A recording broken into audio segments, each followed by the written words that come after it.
At Falcon Tech Industries, Monday mornings were typically synonymous with looming deadlines and coffee-fueled hustle.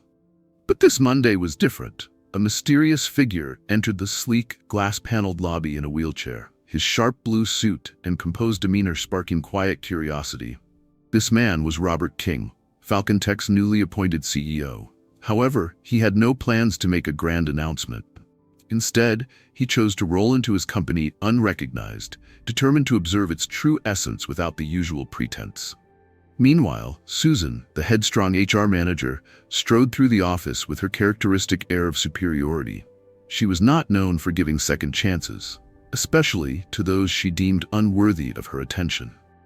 Without hesitation, Susan spotted the man in the wheelchair and approached him, her tone dripping with condescension, a mistake she was about to regret.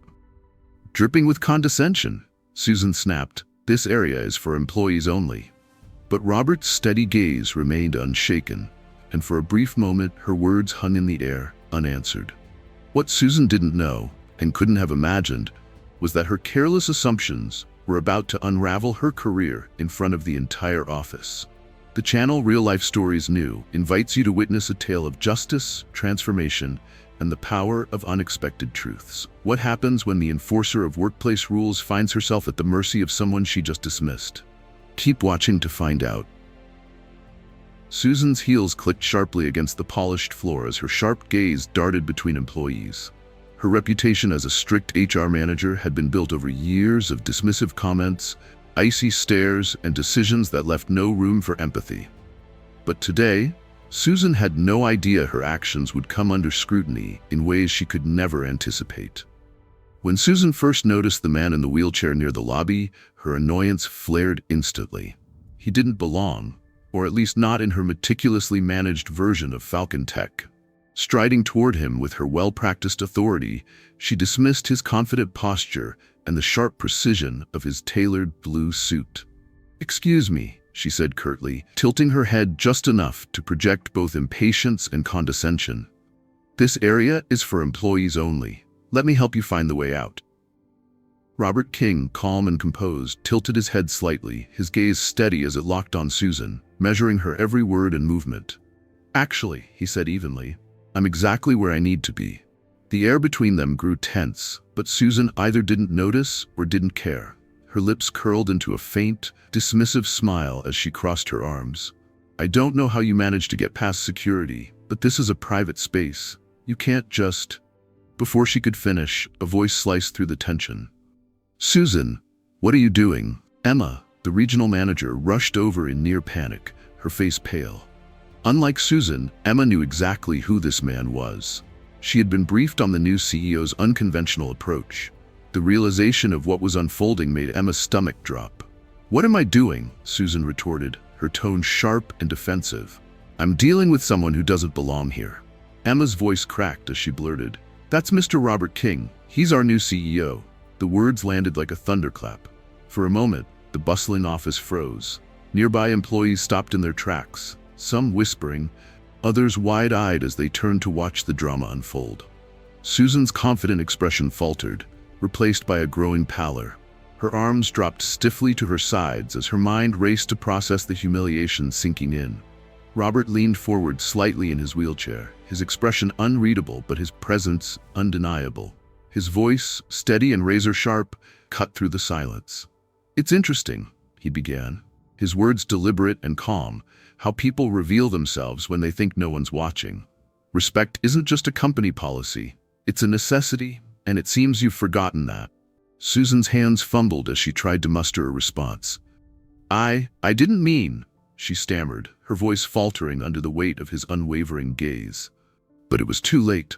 The whispers around her grew louder, and the judgment in the eyes of her colleagues was unmistakable.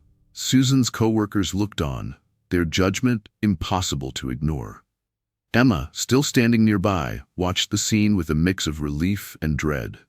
While Susan's arrogance had long been a source of tension in the office, witnessing her downfall so publicly served as a stark reminder of how fragile power can be when built on fear and prejudice. Robert turned his attention to the gathered employees, his calm authority transforming into a rallying call.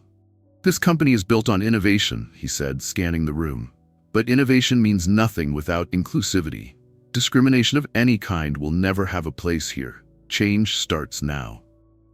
The words hit like a spark. The employees erupted into applause, their faces lighting up with a renewed sense of hope and purpose. Robert's message was clear. A new era had begun at Falcon Tech. Meanwhile, Susan stood frozen, her world crumbling around her. The weight of her actions and their consequences pressed down on her, undeniable and inescapable. Each passing moment was a painful reminder of the cost of arrogance and prejudice. The path Susan had taken, one paved with arrogance and disregard for others, had led her here, and there was no turning back. As the applause subsided and the room grew quiet, Robert King took a final moment to address his team. The tension that had gripped the office minutes earlier had been replaced with a renewed sense of hope and possibility.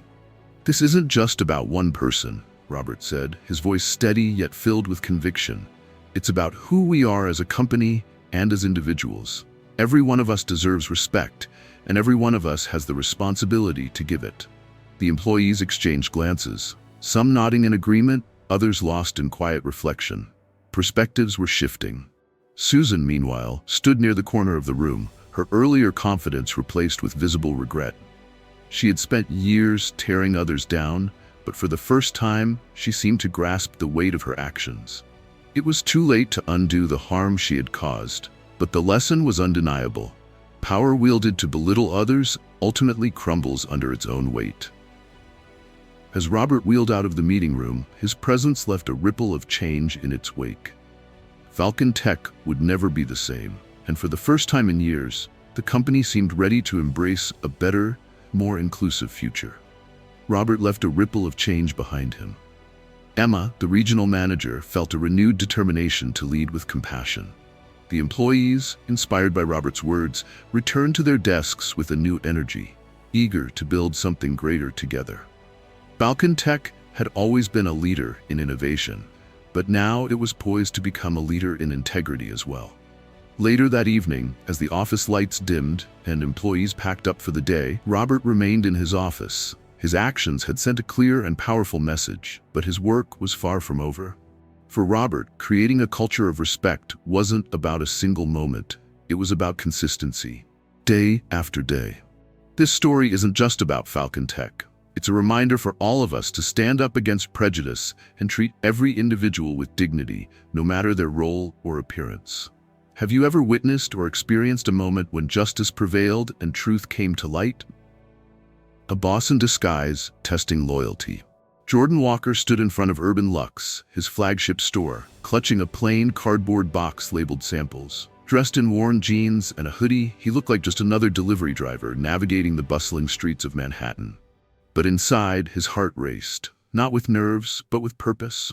Today, Jordan wasn't just delivering samples, he was delivering a test. A decision made on impulse, it was one he hoped would reveal the truth about how his employees treated people they deemed unimportant. Stepping through the sleek glass doors, Jordan was immediately greeted by the polished interiors that symbolized the success of his luxury brand. Yet what unfolded inside wasn't the warm professionalism Jordan had built his company on. Instead, it was a chilling glimpse of arrogance and prejudice, mocked by his own staff. Two sales associates, Mark and Rachel, barely glanced at him before making biting comments. Their laughter cut through the air like a blade. "Wrong door," Mark sneered. Rachel smirked and added, "This isn't your kind of store." What they didn't realize was that the man they were mocking wasn't just another delivery driver. He was their boss. And Jordan wasn't about to let this go unnoticed.